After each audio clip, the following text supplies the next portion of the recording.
शुभोदय विद्यार्थियों, मैं हूं ए अन्नपूर्णा, आपकी हिंदी प्राध्यापिका और मैं एबीवी सरकारी महाविद्यालय जलगांव में हिंदी विभाग में काम कर रही हूं। कल के पाठ में मैंने आप लोगों को हिंदी साहित्य का इतिहास के अंतर्गत आदिकालीन धार्मिक, सांस्कृतिक और साहित्यिक स्थिति के बारे में समझाया था।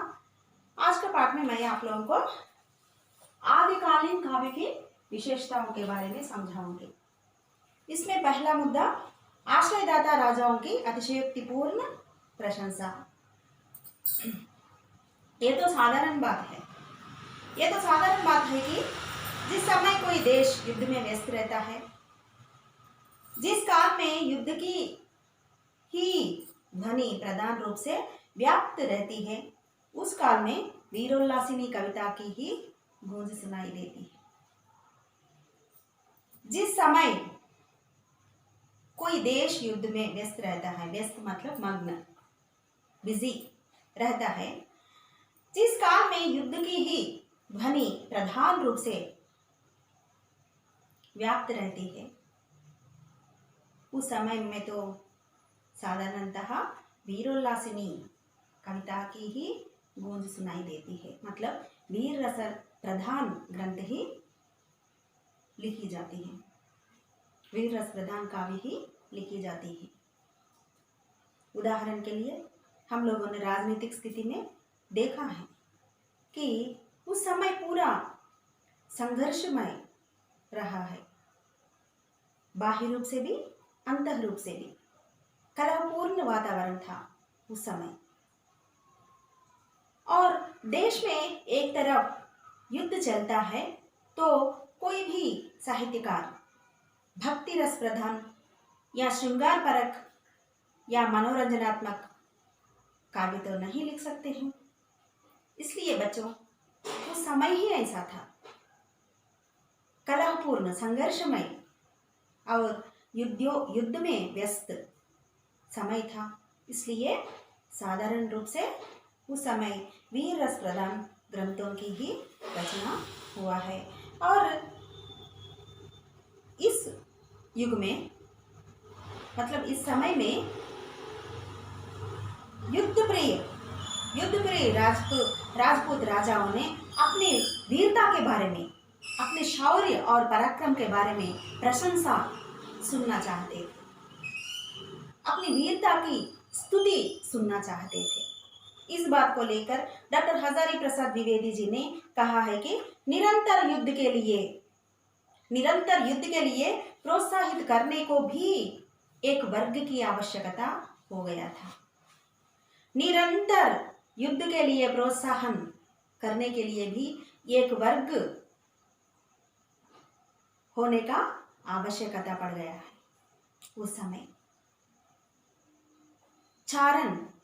चारण इसी श्रेणी के लोग हैं, चारण कवि इसी श्रेणी के लोग हैं। उनका कार्य ही यह था कि हर प्रसंग में आश्रयदाता के युद्धोन्माद को, हर प्रसंग में, हर बात में, हर संदर्भ में उनके आश्रयदाता के युद्धोन्माद को उत्पन्न कर देने वाली घटना योजना का आविष्कार।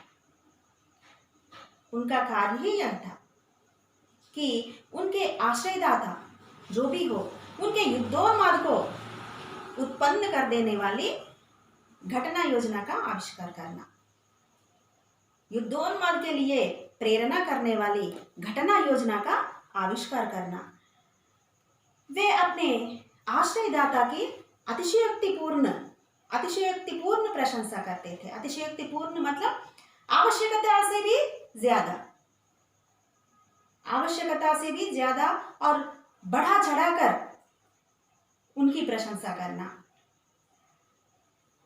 को अतिशयोक्तिपूर्ण कहा जाता है।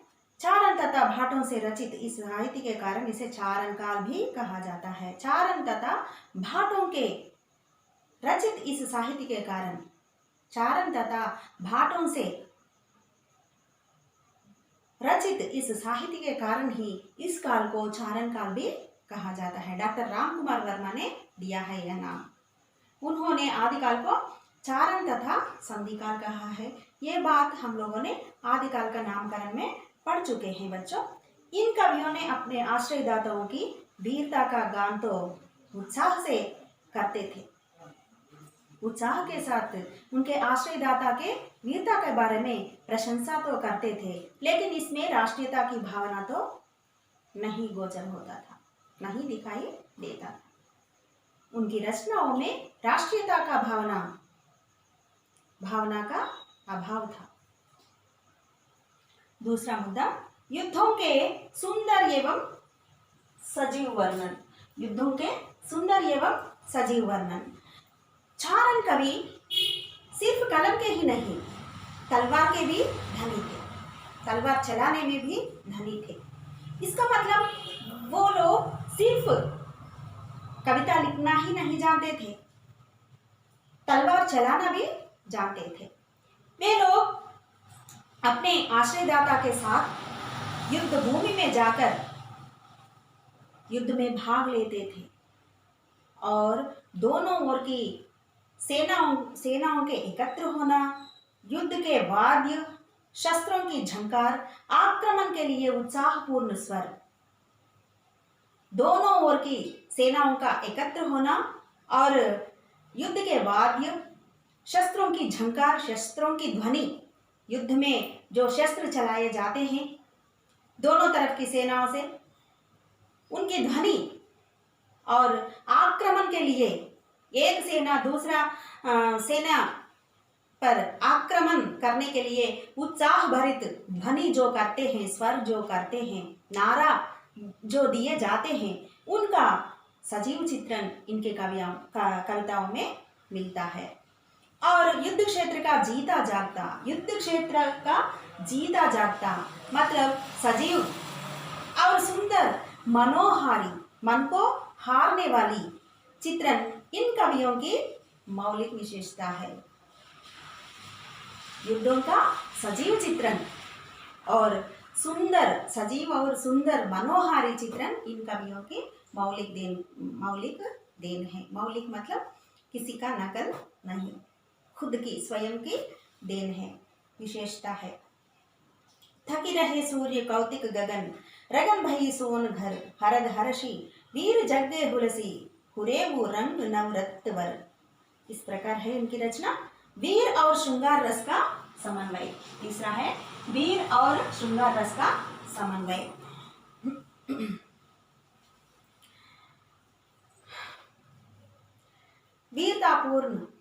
वीरतापूर्ण युद्धों से शांति पाने के लिए और मन को थोड़ा विश्राम देने के लिए इन कवियों ने मतलब चारण कवियों ने श्रृंगार रस से ओतप्रोत रचनाएं भी करते थे। अपने राजा को युद्धों से शांति देने के लिए, उनके मन बहलाने के लिए, उनको मनोरंजन देने के लिए, उनको विश्राम देने के लिए इन लोगों ने श्रृंगार रस से ओतप्रोत रचनाएं करते थे। इन वीर गाथाओं ने ज्यादातर वीर गाथाएं हैं आदिकाल के रचनाओं में, इसलिए इन वीर गाथाओं में कवियों ने स्त्रियों के रूप सौंदर्य का वर्णन किया है। स्त्रियों का रूप सौंदर्य का, स्त्रियों की सुंदरता के बारे में, उनकी खूबसूरती के बारे में वर्णन करते थे वीर गाथाओं में। वीर गाथाओं की शोभा बढ़ाने के लिए उन्होंने अपने रचित नायक के वीर गाथाओं की शोभा को और भी बढ़ाने के लिए अपनी काव्य के नायक जो भी होते हैं उनके विवाह संदर्भ को लेकर, उनके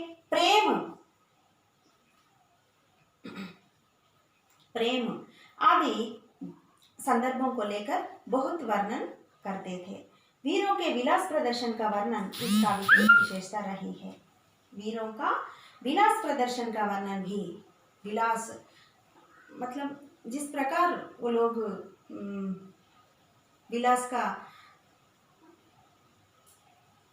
विलासों को भोगते थे, विलासमय जीवन व्यतीत करते थे, इस बात को लेकर भी इनके काव्यों में वर्णन करते थे।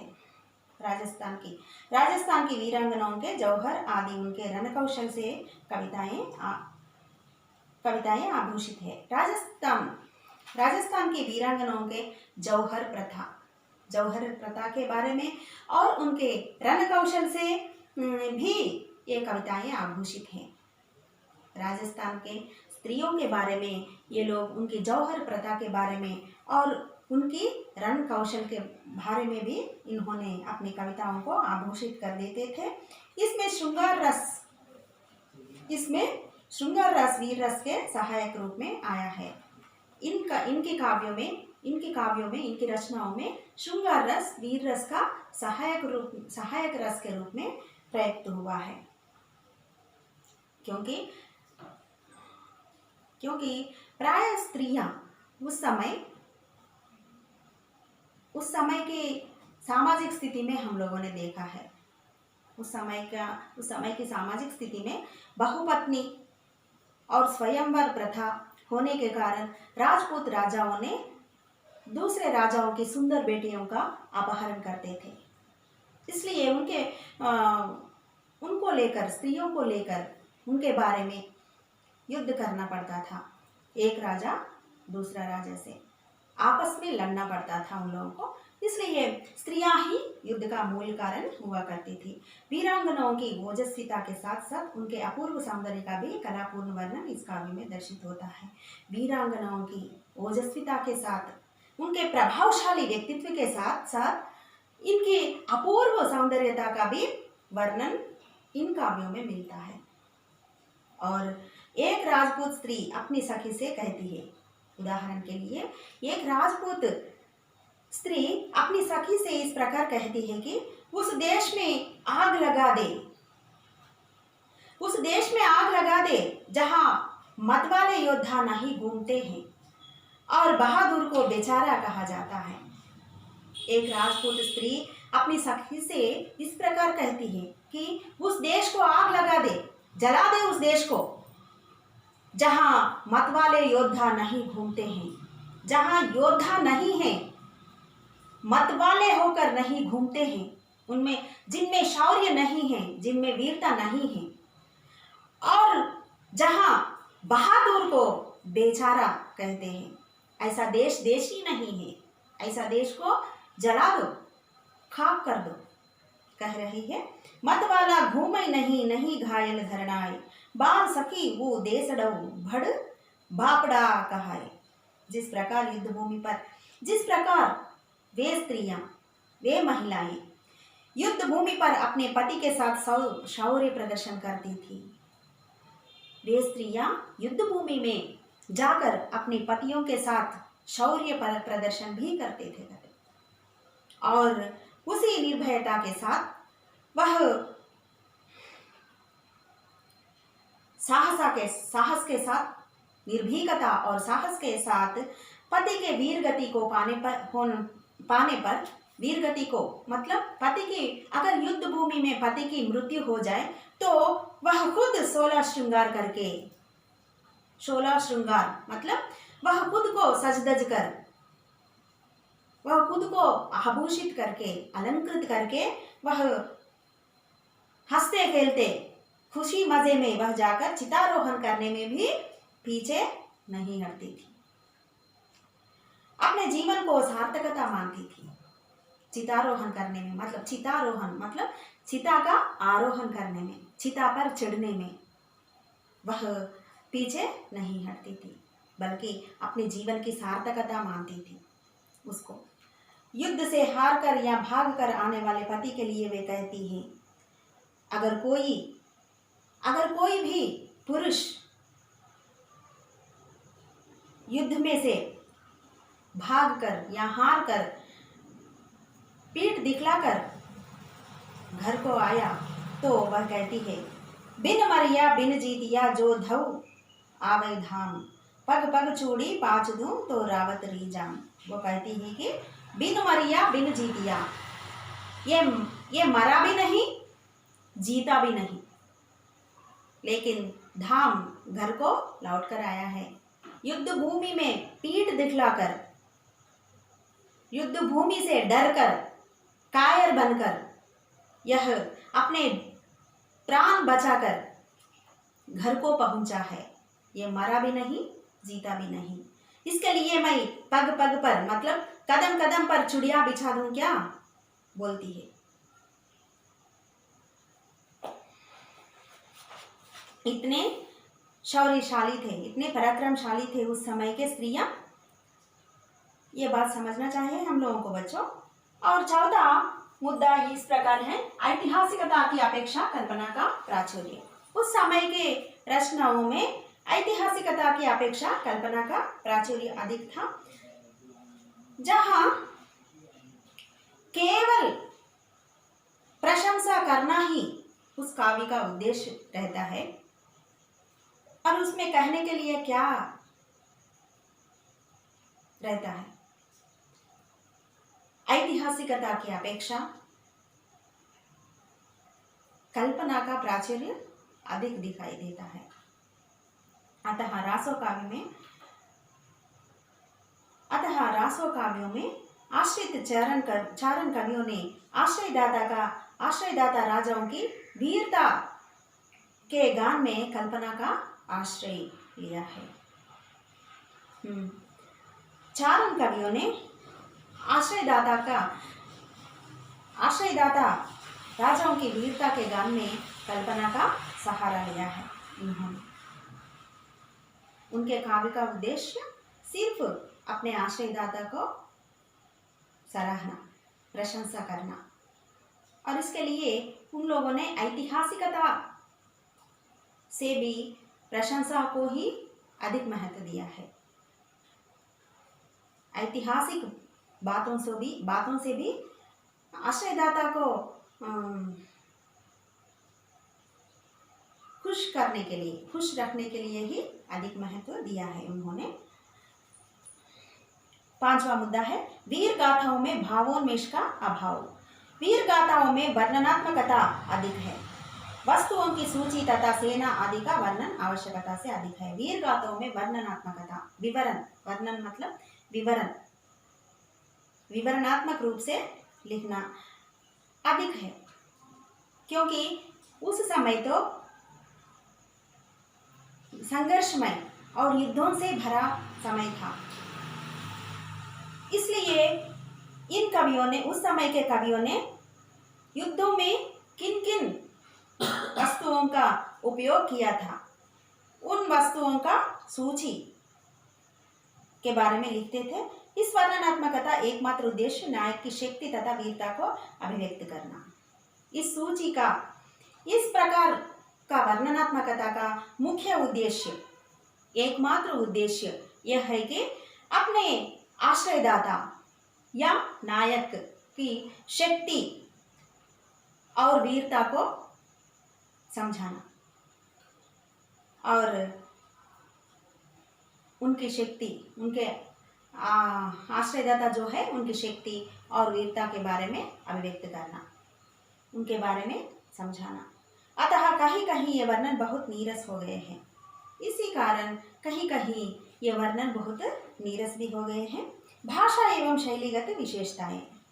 छठा मुद्दा, भाषा एवं शैलीगत विशेषताएं। वीर गाथाएं दो रूपों में मिलती हैं। वीर गाथाएं दो रूपों में मिलती हैं, प्रबंध काव्य या चरित काव्य के रूप में तथा मुक्तक वीर गीतों के रूप में। प्रबंध या चरित काव्य। प्रबंध मतलब मैंने आप लोगों को कल के पाठ में भी समझाया था। प्रबंध काव्य का मतलब किसी एक महान पुरुष के जीवन के बारे में या कोई एक कथा,